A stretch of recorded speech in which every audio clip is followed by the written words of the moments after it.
Who were you before you lost your wild self? That's what we're helping you explore on the Tend Her Wild podcast.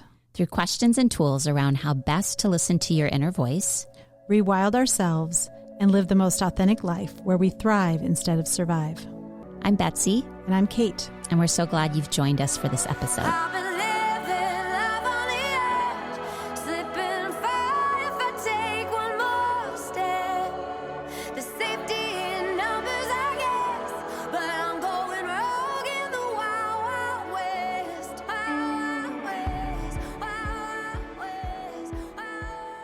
Hello, Tend Her Wild podcast listeners. Today we have a very special guest here with us in the studio, and she is none other than Miss Cara Flynn. Woo woo! Yeah, we've been waiting for this one. Cara's a fellow podcaster, and we've been a guest on her podcast. She is the host of the 1 Year, One Fear podcast that has, how many episodes are you up to now? I think around 120. Yeah, you've been doing it a while. Yeah. She's also the founder or co-founder of Beyond Barriers. She does retreats for women, and we're going to get into that. Amazing experiences for women to experience the wild. Yeah. And she's an entrepreneur, a yogi, a mom, and shares her life with the world, which I love. And we were just saying, you live a big life and you are aiming to help others do the same by hearing each other's stories. So she's also an open book. That's what, before we started, we always are like, well, there's certain things you're like, I'm an open book. I'll talk about anything. Yeah. I love that. I'm sure there are times where maybe my family, like, how open do you need to be? But yeah, I found a lot more freedom in being open. Well, we're excited to get into it. Well, I'm making an assumption, and it could be very untrue, but did you learn openness in your first 10 years? Please tell us. No. Okay. Please tell us about your early life. So I was called Cautious Cara growing up. Cautious Cara. Yeah. Yeah. So I was like the kid that didn't would climb like 2 inches off the ground and worry about getting back down. Like I would get very worried. Right? I mean, I'm your quintessential, in a lot of ways, first child in the family. But no, I recently have like put myself in categories so I can visualize myself. And I see my younger self, like 10 and under. I call her control top pantyhose Cara. Because I can see the church dress with the pantyhose to like suck me in, make me, and just looking up at every adult, smaller, smiling, trying to be right, trying to be perfect, and trying not to be so much. Because I knew, I wanted to, like I was a singer, I sang and I wanted to be bigger and bolder, but I inhabited what I thought was a large body, even at 6, 7, 8 years of age. And so, that's not who I am now. I have to thank her a lot because she's a great people person and she can play any room and she's done some great things for me. But the 18-year-old Cara, who is like cigarette smoking, Salvation Army jacket Cara, can I swear? Yeah, please. Okay. She didn't give a fuck about anybody's opinion. So like we've had to like come to now and battle it out between those two. Which makes me sound a little wild, but yeah. That's called part psychology. That's beautiful. Thank you. Okay. So yeah, no, I definitely was not like the big life was not. But it kind of did come out of your early years because there was so much pantyhose contraction, right? You actually then had to bust out and go to be in some ways, like you went the opposite direction to the cigarette smoking, expansive, I don't care about anything. Yep. And now it sounds like you're trying to kind of synthesize that place in the middle. Yeah, bring them together and, thank them both for who they let me be today, to be a little bit more bold and brave. And then also, like I said, play well with others is important, Yeah. But yeah, that's To answer your question. Beautiful. Yeah. I have this, this vivid picture of you at those ages now too. Yeah. So your rebellious years came around 18 and a little bit. How long did they that. last? Not long. Not long. I would say it came rolled in around 17. And then I moved here from Creston, Iowa to Iowa City, literally the day after graduation. My parents were like, you need to go to the community college here. That's what we can afford. Stay at home. I don't remember ever saying and I'm moving out. I just loaded my car and said, I love you. Goodbye. Goodbye. Drove to Iowa City. I mean, my parents are fantastic, not running away from them, but running away from the town a little bit. Yeah. And then I got overly pragmatic. I was like, my life has to look like X, Y, and Z, and I met a boy and he was just the nicest guy ever. Did you marry him? I did marry him. Is he still your husband? He is not still my husband. But I mean, he was a great guy, but I got married at 20. So, and I was working full time. And so I would say the pullback started happening then. And I had Samantha, my oldest, at 22. So I became mom. And being so young as a mom, I worried about how everybody perceived me. And so I think I then buttoned back up big time. So you had the pantyhose on. I had the pantyhose. Then you took them off and then you put them back on. I put them back on for a long time. I want to say even, we got divorced when I was probably 26, and he is just the greatest dad. He's a great human. We were just two really good friends. Yeah.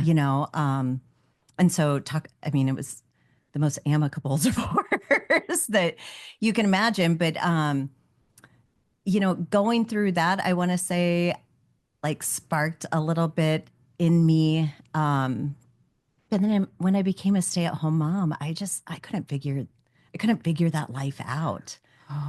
And I want to say, I didn't just rebutton up. I folded into myself because I didn't know how to operate there. Yeah. And, as a stay-at-home mom. Yeah. We both had similar experiences with that. We dipped our toe in. And it did not feel like, whoa, this is not. And I think we were both raised by moms who stayed at home. Were you raised with a stay-at-home mom? No, my mom was a teacher. And both my grandmas worked. So this was not a life I expected. But I had married Brian at this time, and he was building these businesses, and there really wasn't space for us to function as a family. It was either him or I that needed to stay at home, and unfortunately, human services does not pay incredibly well. So true. Working in? Yeah, I worked for Systems Unlimited. Okay, I didn't know that. Yeah, loved it, but it's a lot of time, a lot of energy. Yeah. And you had more kids at this point. So you got even more. So you had your daughter with your first husband. Then you met someone else and had how many more children? Two more children. And that was when you went into stay-at-home mode. Yes. So there was a big period of time of buttoning back up and kind of holding it all together and trying to stay in that box and do it the right way. Yeah. And then getting divorced was really not the right way in my head. Yeah. Did you struggle with that? Yeah. Oh, I failed. A lot of failure feelings. And then because I come from my mom and dad are high school sweethearts. My sister and her husband are high school sweethearts. They have this I put these marriages on a pedestal, and somehow I had failed. And also I had said yes to me in the divorce, which is still even hard to say now. It's still hard to say. Yeah. Because I feel bad. I feel bad that my oldest had to be in two different homes. I feel bad that I hurt Eric. I mean, he's such a great guy, but I chose me. Okay, we have to stop there because I feel like this is such a feminine story that somehow when we choose ourselves, we've done something wrong. Yeah. We've failed when we're not putting everyone else's needs in front of ours and then living with the guilt and the shame of that. Mm-hmm. Why is this? I'm just asking a general question because I think this is so many women's stories. Like, I'm supposed to put everyone ahead of me, and then I'm just going to be miserable and shut down and bitter and not my full self. But if I choose to be my full self and choose myself, then I have to take on the shame and the guilt of that. Yeah. I think so much of it is, I mean, I don't want to put all of it in being a Midwesterner, but I do think we're taught, troll top pantyhose. That's such a we good didn't metaphor. even break Yeah. through our toes. Like, remember the pantyhose? Oh, God, yes. They were like triple layered on the toes Yep. too, you know? You weren't getting out of those things. No, my gosh. And I was 8 wearing pantyhose. I was struck by that too, because I remember too being a young girl wearing control top pantyhose. What was that about? Because I'm with you on that. I also wore those. I know. I'm trying to.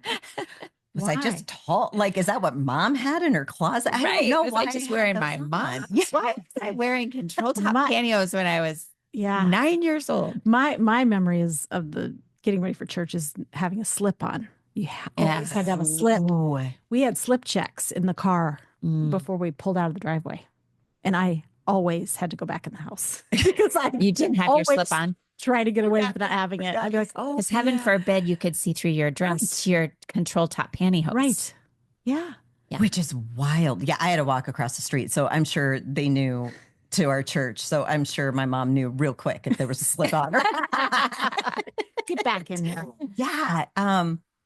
Yeah. No, I don't know if it's that like need to please is why we feel. Well, those expectations. Did you work through it? Do you feel like or do you still hold some of the guilt of like, why couldn't I have made that work? I'm not much of a regret. I don't live in a lot of regret. That's amazing. That's great. But it's really, I have 2 kids. He has a beautiful marriage and I get to know his wife too. And she's such a lovely addition and mom.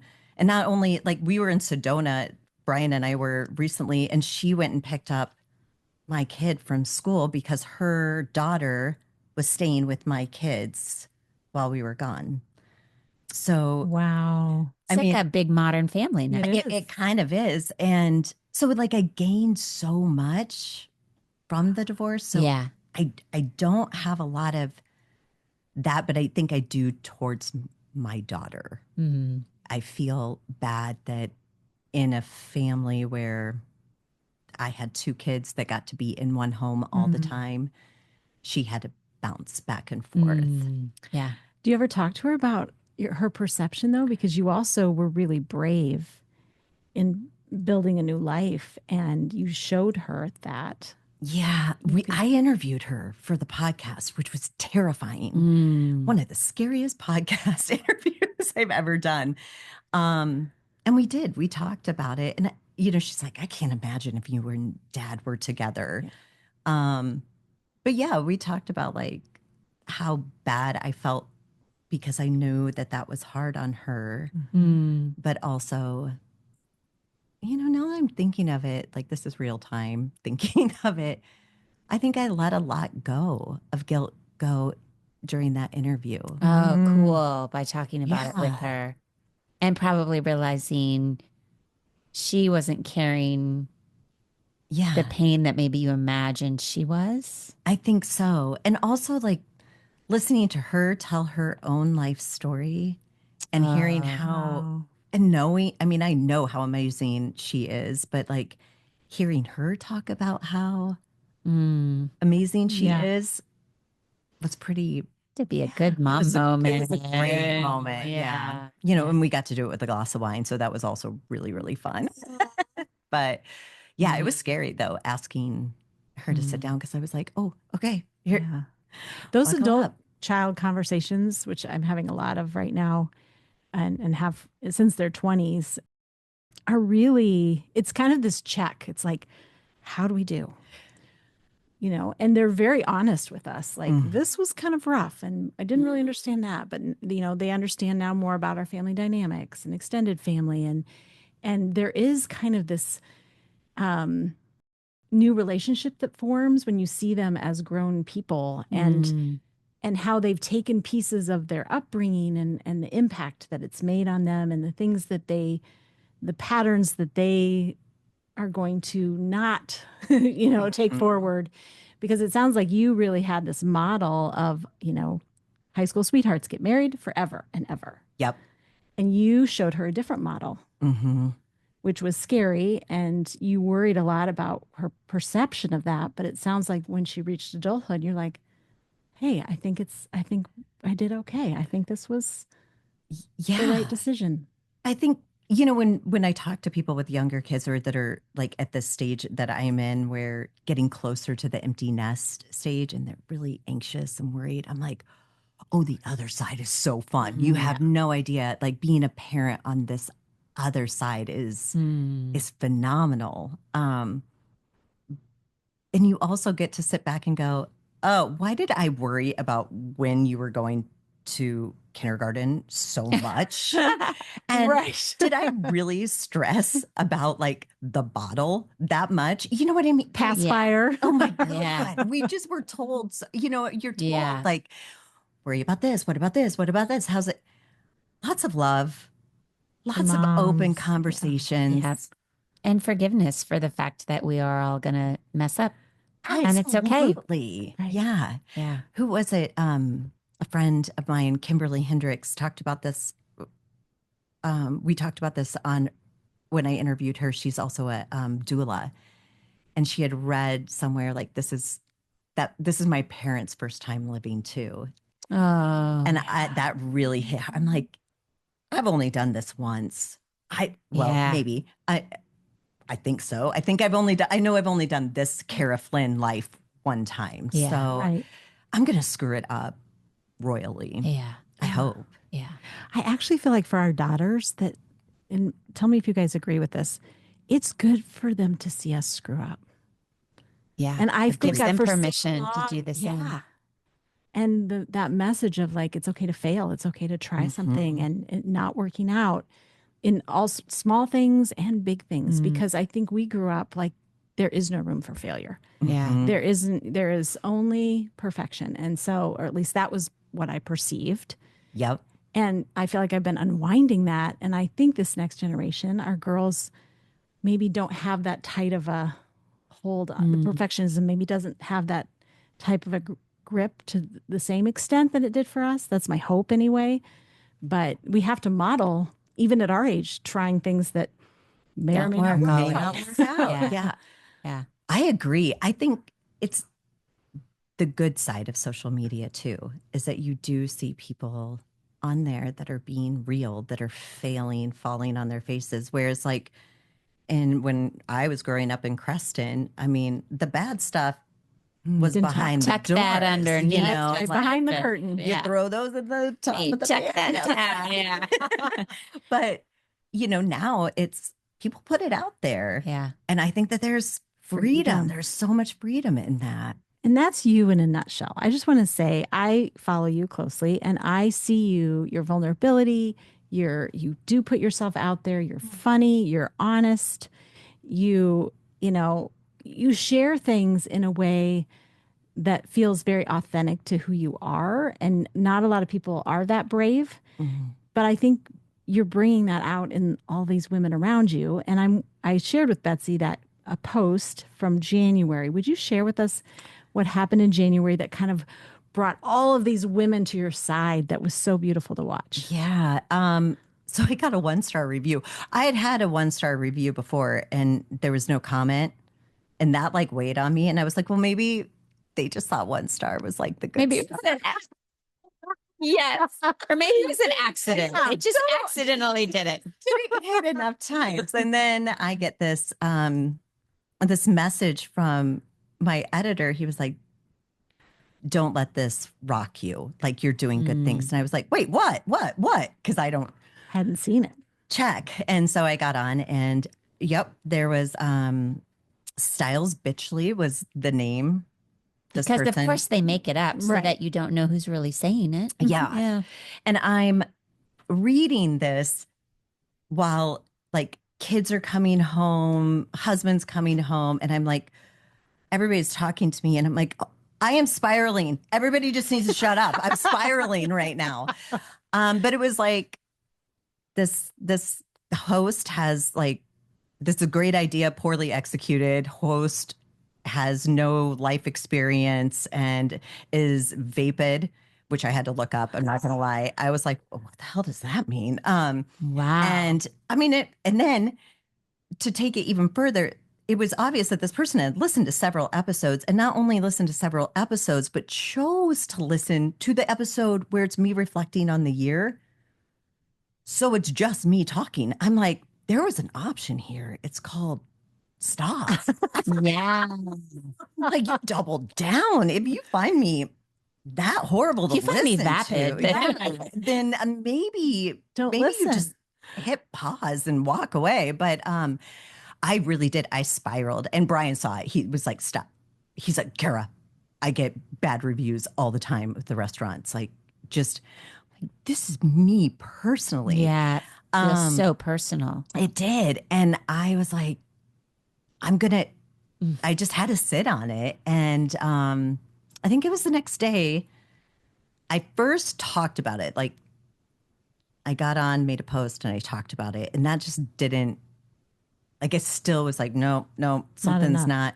So then I wrote about it, which is how I kind of like, I think now have learned to vomit my stuff. But I was like, wait a minute, Cara, you say everything with your name out there first and foremost.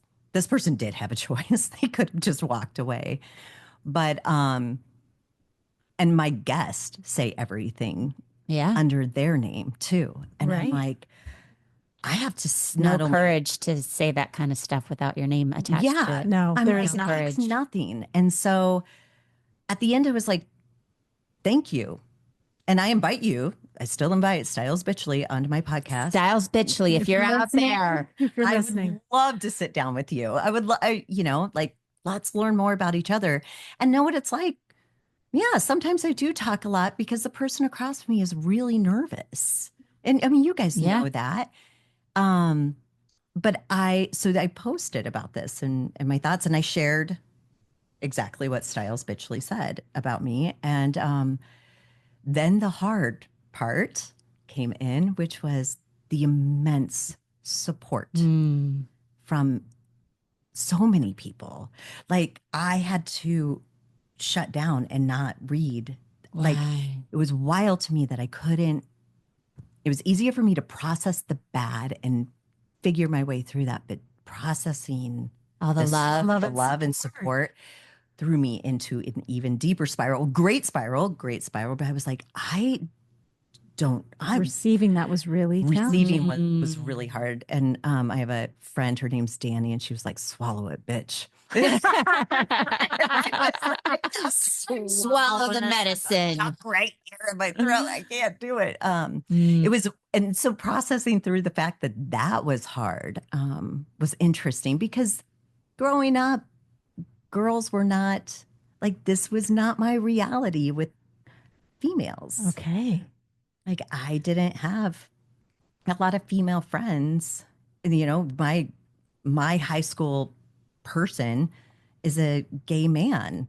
You know, I have friends from high school, but not like some other people do, you know, not like a lot of people women that I've talked to that like still get together with their high school friends or get together with their college friends. That was not my reality. So I always kept women at arm's length.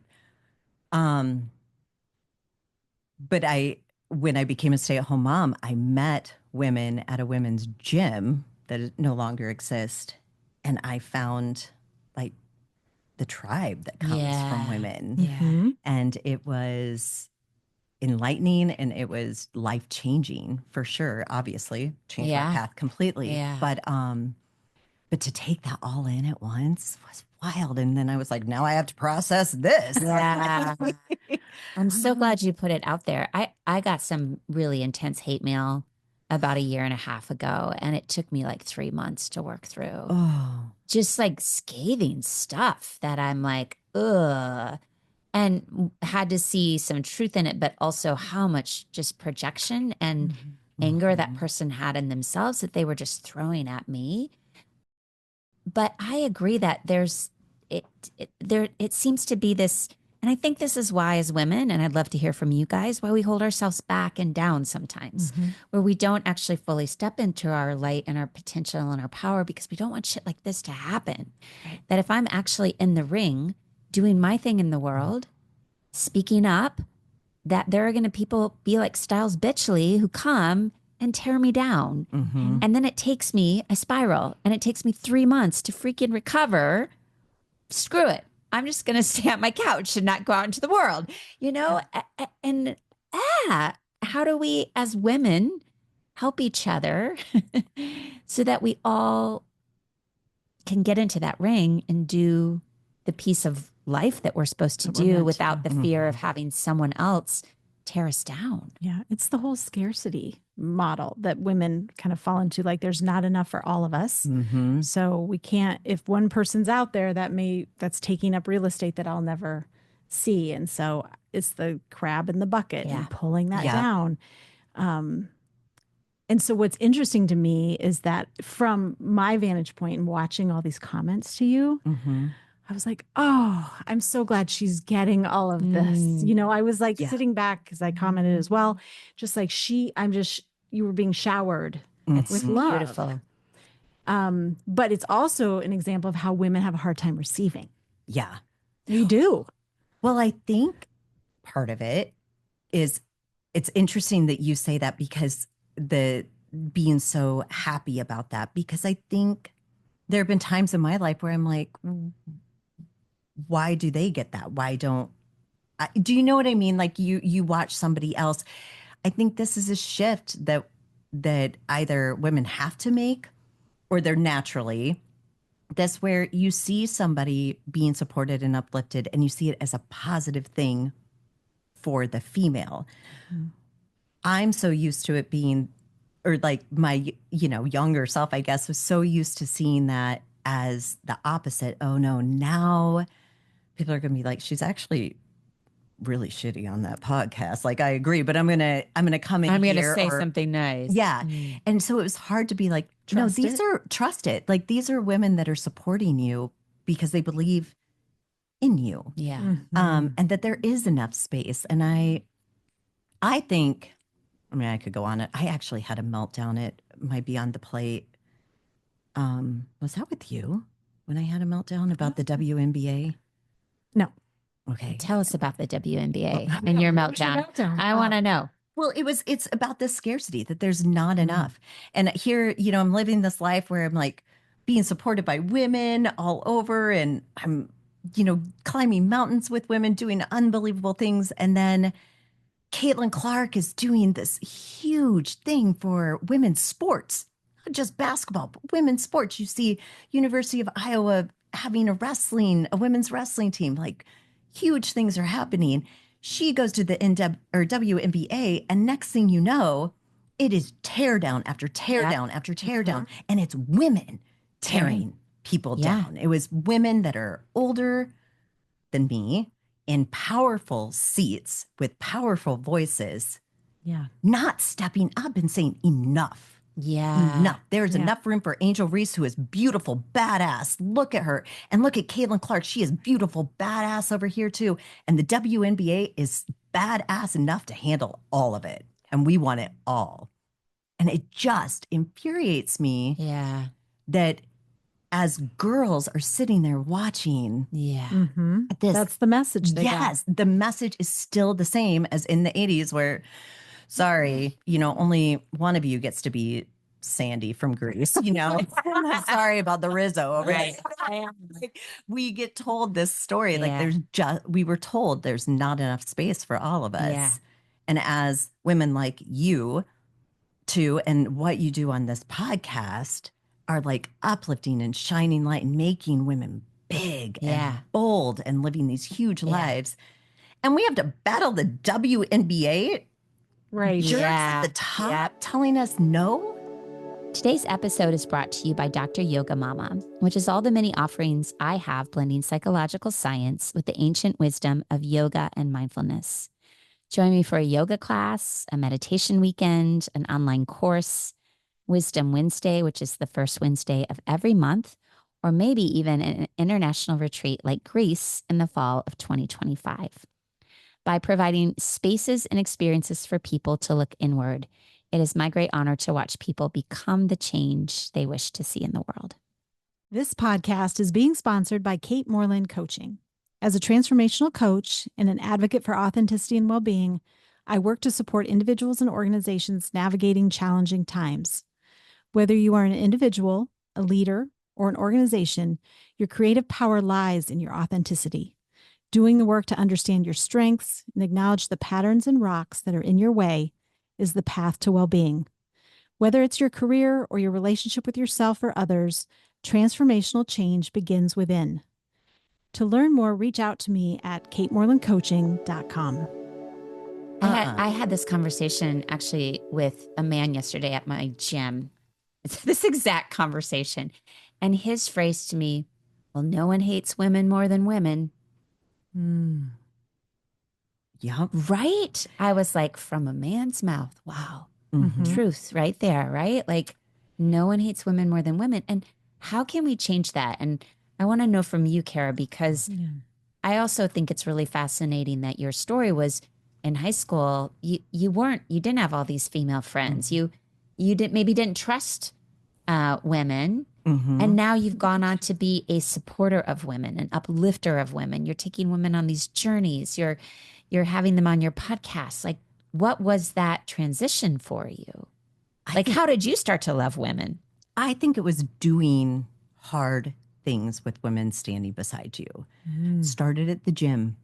I walked in, I couldn't do the class, and there were women there not doing the class well either. And we laughed about it. It was being a stay-at-home mom and having other women go, I'm failing miserably at this job. And me too.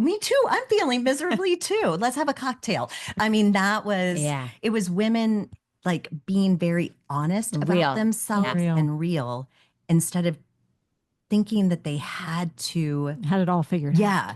And that's why I love like the trips to Colorado. Like as soon as you have to pee and shelter somebody peeing on an open mountain because there's no trees. Come to find out, I didn't think about this fact, but there's no trees up there, or you got to poop in a bucket. Like everything's stripped down. We all look like the dude from Shameless, like except for one woman, and she's gorgeous. And I don't know how she does it. She like runs up a mountain, runs back down, and she looks just as perfect. And we all laugh with her about the fact that she looks beautiful.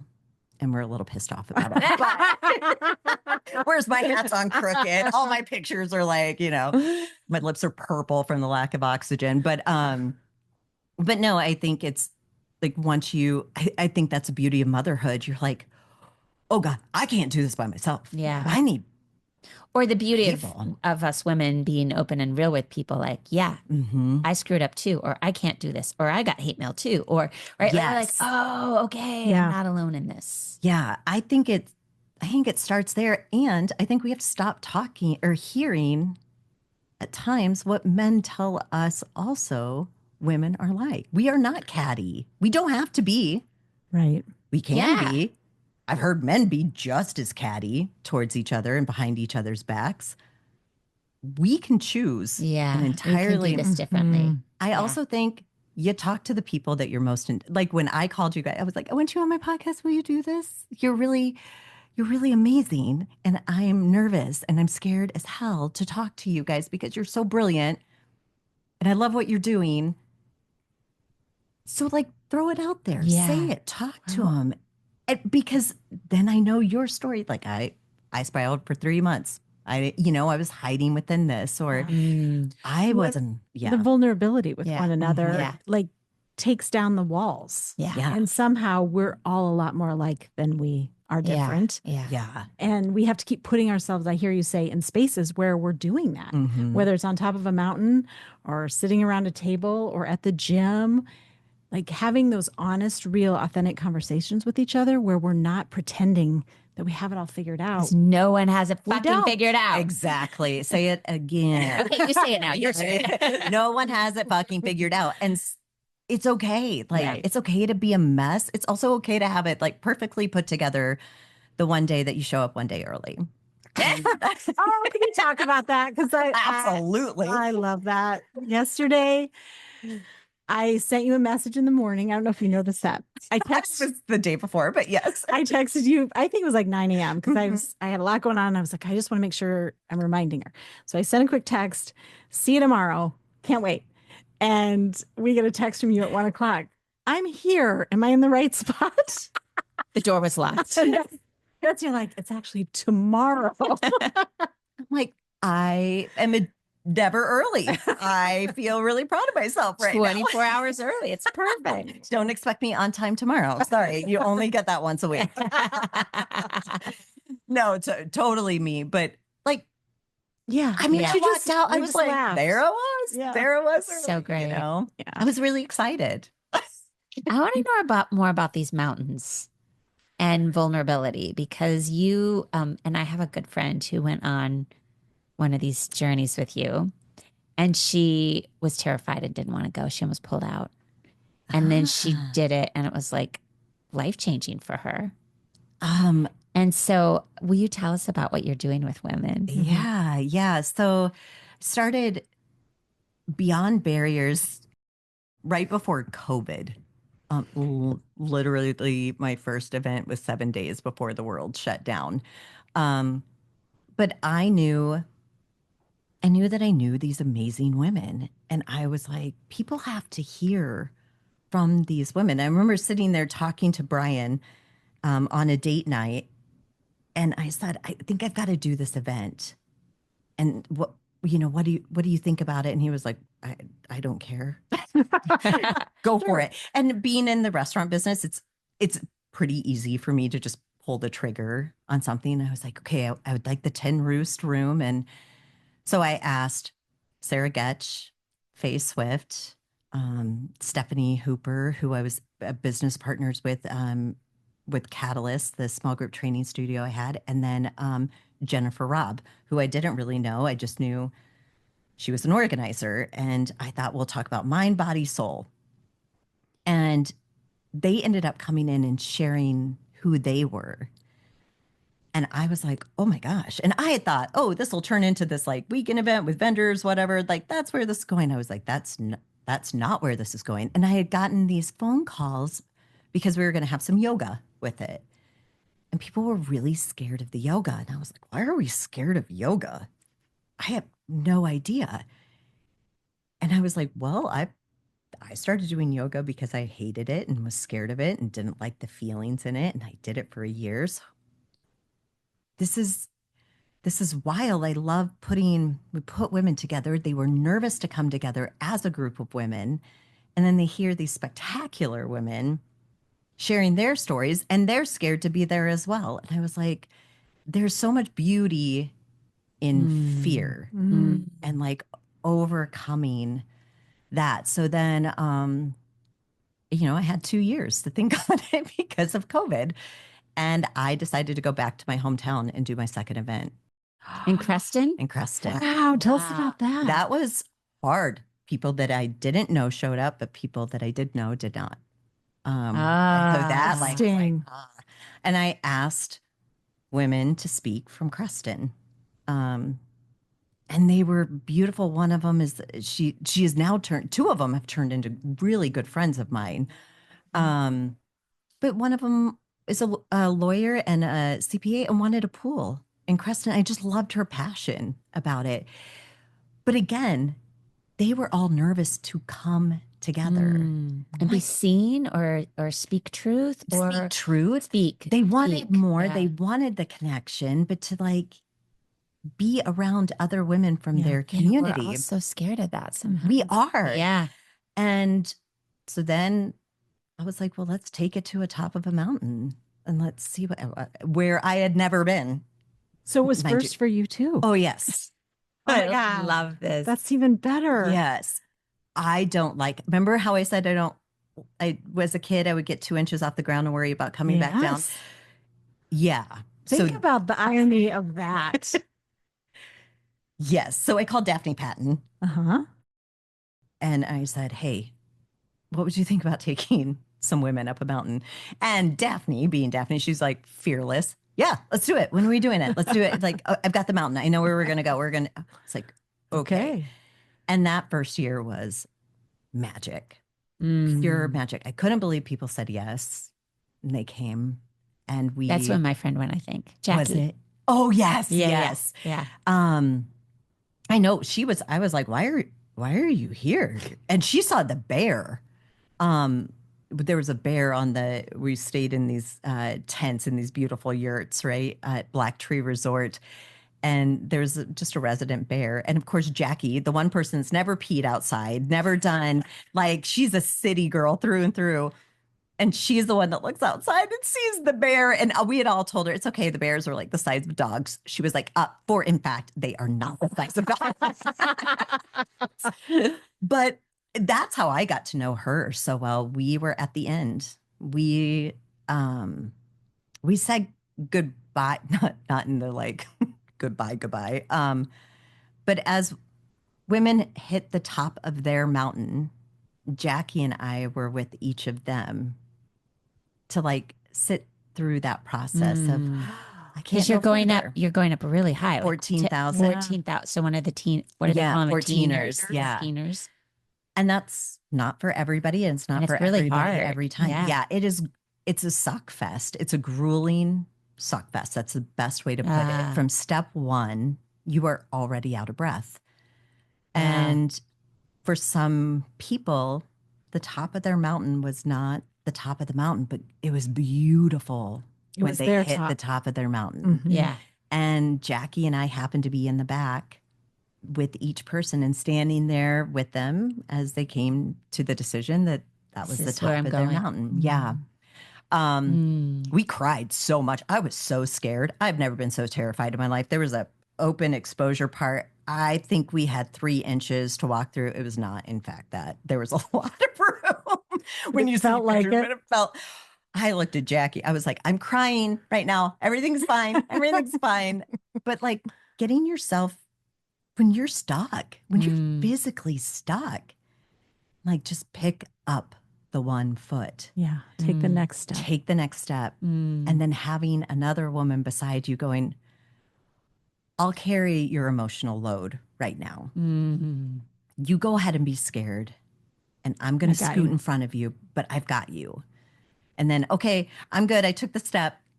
I'll carry the load next time. And I got to the top of that mountain and we were the last ones. And everybody that was up there waiting, I mean, broke down in tears. I mean, I was in tears, but the way Daphne grabbed me, the way everybody held us,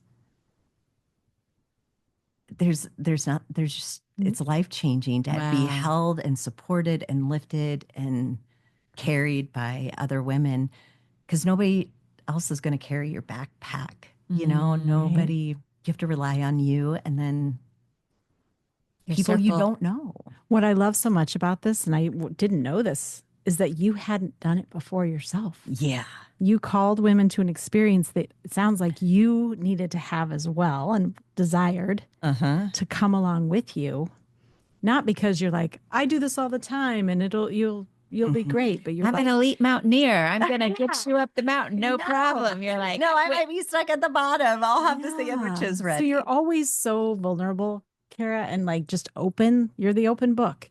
You're like, I'm going to try this too, and we're going to figure this out together. And I just think that's the magic of you. It is magic. Thank you. That's hard to hear, and it feels really good. It feels really good. It is. I do every trip, every Beyond Barriers. There has to be something in it that makes me very uncomfortable, or else I know I haven't gone where I needed to with the trip. How many of these have you done? So this will be year 4. Year 2 was, a horrible shit show. And like the people that came back, they're so lovely. And then we had flat tires. I remember Bound that. last year. Was that Aaron's year? Year 2 was Aaron's year. That, no offense to men, but I like put too much in men's hands.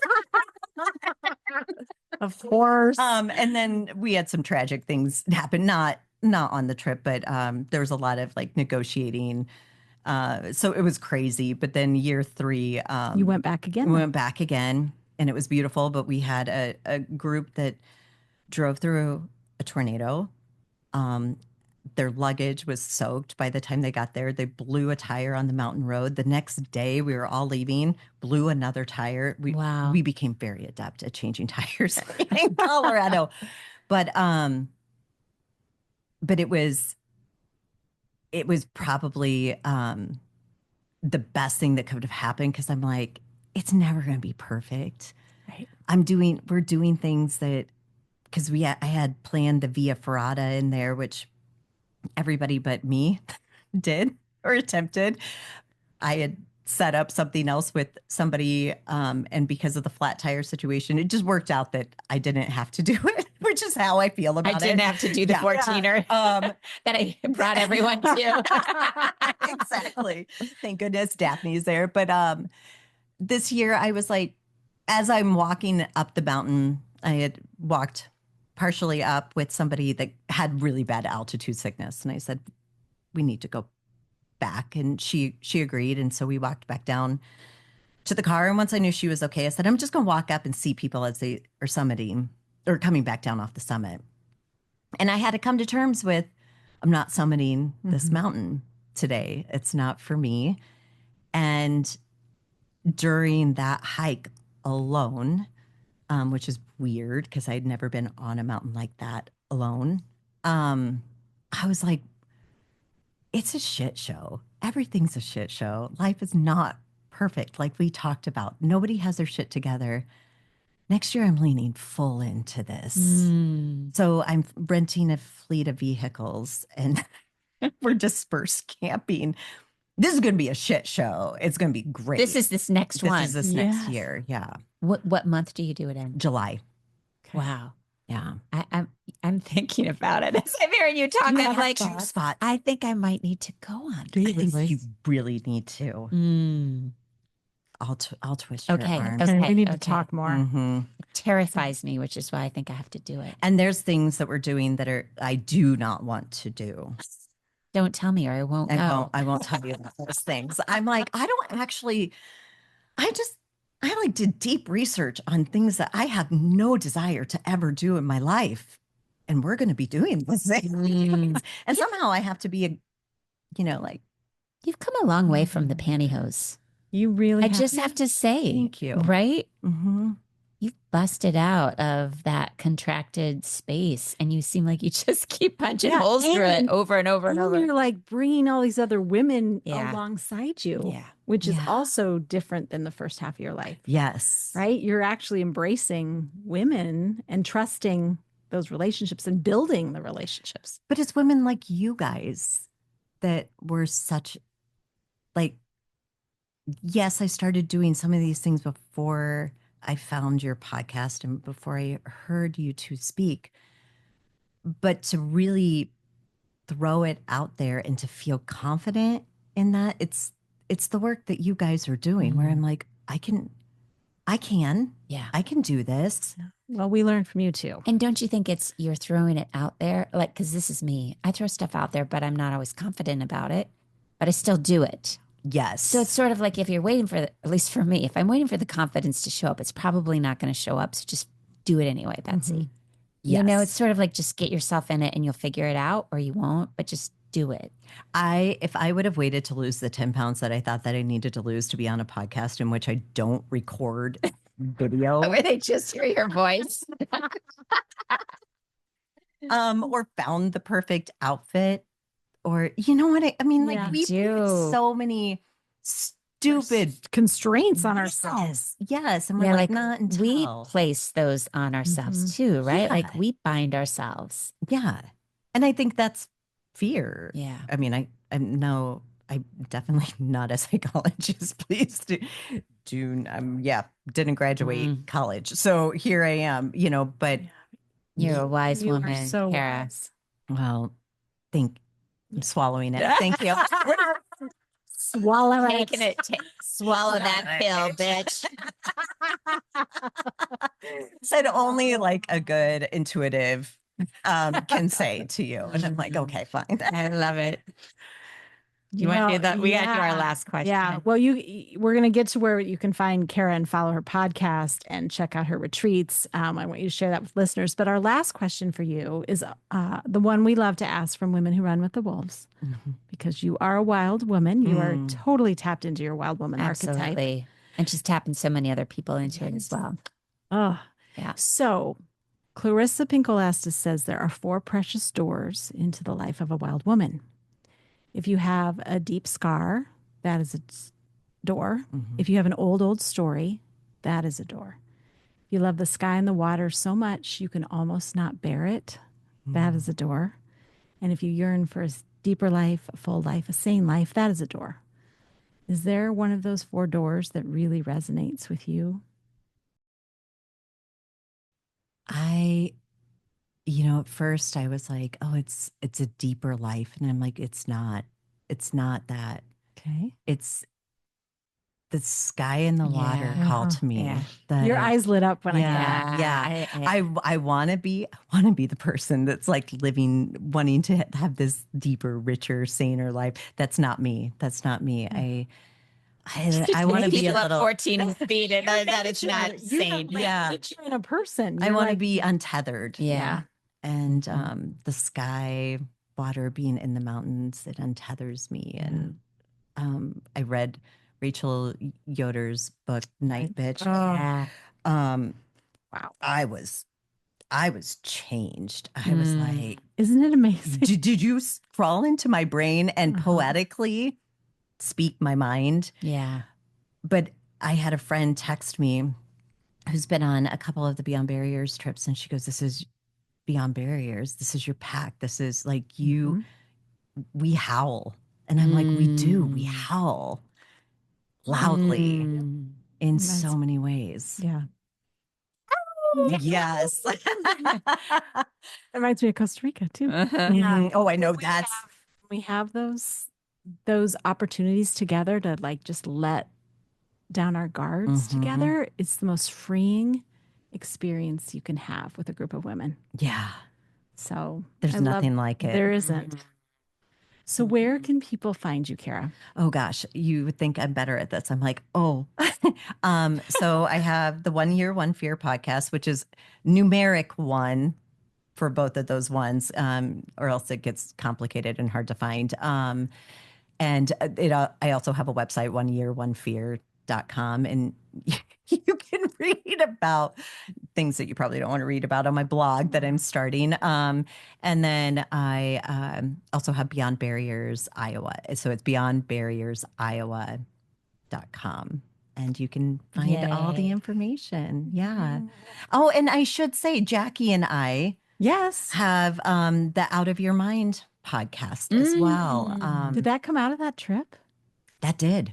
And because she went back year 2, we're actually still on the mountain of year 2.